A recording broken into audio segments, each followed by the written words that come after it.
background do you all have in terms of how you got enough experience, educational training to then somehow break into the industry? I went to school at Southeastern for biology, and then I did a kind of an internship special class with LUMCON, Louisiana University's Marine Consortium, and I saw how horrible the job conditions were, so I switched over to art. And I was very lucky to have one professor, Doug Easterly, that was just hip to 3D and was really letting us get our freedom. And he's the one that pushed me to start working at Turbo Squid to go apply and see if I actually get it. Well, I went to film school at UNM, and as far as what I learned there, it's kind of funny. The first job I got in feature films was I was a PA assistant on the Growing Pains reunion show, and the only reason I got that job was because I had produced a play, a friend of mine's play, over the summer, and the lady that was doing the hiring thought that was interesting, and so she hired me, and then I immediately got thrown into the fire as far as that goes, and it was, I mean, nothing in film school prepared me for what I was, what I went through. But then the second movie, and it was with the same company, it's a local company here, they called me in to drive a cinematographer around one day, and because he wanted to do some location scouting. And so when I came back in, the producer, this guy named Al Salzer, he asked me if I had ever loaded a film magazine before. And I mean, I've only done it like a handful of times at film school. But I said, yeah, of course I can do that, And he goes, well, would you be willing to drive the camera truck too? And I was like, yeah, I'll do that too. And, which is like that's, I mean, it was a non-union show, but like that's, you would never do that. It's unheard of to get that kind of break. Do that.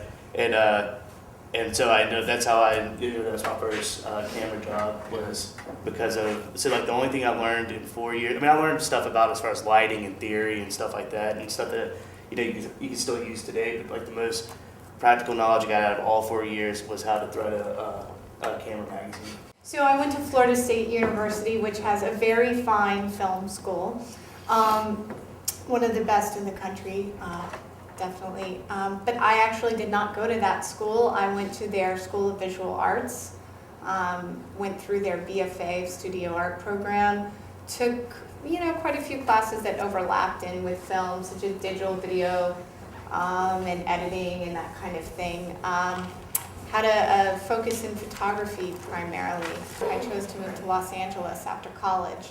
So by default, I just decided to kind of go there and threw myself total trial by fire, hard knocks, into, and so immediately moving into Los Angeles, some of my first jobs, just temping, were running desks at studios, and then from there. What does that mean, running desks? Well, just office work, answering phones, emails, running for various people, your basic office skills, except it's in a movie corporate environment as opposed to other times.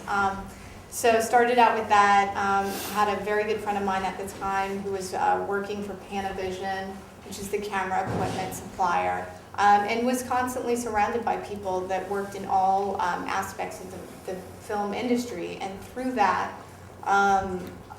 I just started working a number of freelance kind of jobs, anything that they would throw at me, from PAing on sets to exactly driving around and being personal assistants for producers and directors, and working camera crew. Because I have that background in photography, I kind of picked up pretty fast. But I think the fundamental thing, despite the fact that I went to a state university kind of art program, I kind of maybe would have preferred to say go to a something like SCAD, Savannah College of Art and Design, like a full-on art and design type thing. I think it would have been helpful, but honestly, everything about this industry is the great leveler when you go in to work for it, regardless of what your background is or where you went to school, whether it was USC Film School and NYU, or you don't have a degree at all. You're all going to be starting off on the same level. Yeah. I mean, they're going to put you through those cycles regardless. So it just kind of is what jobs you take and how you carve your path out. I don't know how I ended up in this industry.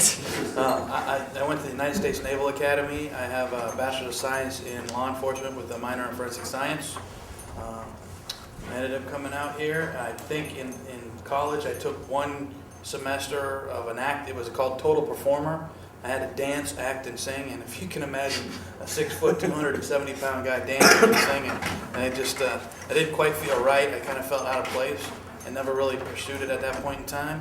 But then about 2 years ago, on the set of Dreamer, an opportunity presented itself where they asked me to come out, and from there people just thought I looked like somebody else. So that's a big thing that I've been lucky with. I guess the biggest thing that's helped me is looking like somebody else, I guess.